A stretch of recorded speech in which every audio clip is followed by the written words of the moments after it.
हे अर्जुन, तुम बहुत उदास दिखाई देते हो। तुम्हें कोई रोग तो नहीं हुआ? बहुत दिनों तक द्वारका में रहे हो, तुम्हारा अपमान तो किसी ने नहीं किया? क्या तुमने किसी को कोई वस्तु देने को कहा और उसे दे नहीं सके? तुमने किसी ब्राह्मण व महात्मा का अपमान तो नहीं किया? क्या कोई भूखा तुम्हारे द्वार से खाली लौट गया? या कोई ब्राह्मण बालक, बूढ़ा, रोगी, स्त्री अथवा शत्रु के डर से तुम्हारी शरण में कोई आया और तुमने उसकी रक्षा नहीं की, इसीलिए तुम्हारा मुख उदास और मलिन है? किसी छोटे मनुष्य से लड़ाई में हार तो नहीं गए, जिससे तुम्हारा तेज जाता रहा? कोई अच्छी चीज तुमने अकेले तो नहीं खा लिया? या श्याम सुंदर भगवान मृत्युलोक छोड़कर वैकुंठ धाम को तो नहीं चले गए, इसलिए तुम्हारी यह गति हुई है? इसका हाल हमें बताओ। हे पृथ्वीनाथ, भगवान श्याम सुंदर हमें छोड़कर अंतर्ध्यान हो गए।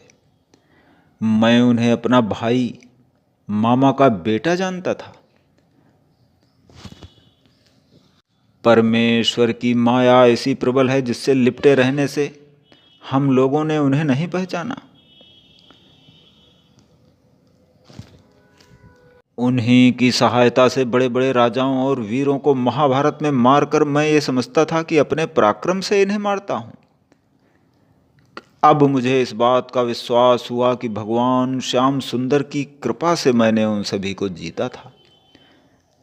जब से वो मुझे यहाँ छोड़कर वैकुंठ चले गए, तब से मेरा पराक्रम कुछ काम नहीं करता। देखो, मैं वही अर्जुन और वही धनुष बाण और वही मेरी भुजाएं हैं जिनसे मैंने महादेव, गंधर्व, इंद्र और मय नामक राक्षस को जीत लिया था। कर्ण, जयद्रथ, भीष्म, पितामह आदि सूरवीरों को जीत लिया, किंतु वही सब शस्त्र हाथ में रहते हुए उन एक श्याम सुंदर के बिना मैं मार्ग में डाकुओं से हार गया। वह लोग मुझे जीतकर सब धन और स्त्री आदि जो द्वारका से अपने साथ ला रहा था, लूट कर अपने साथ लिए गए।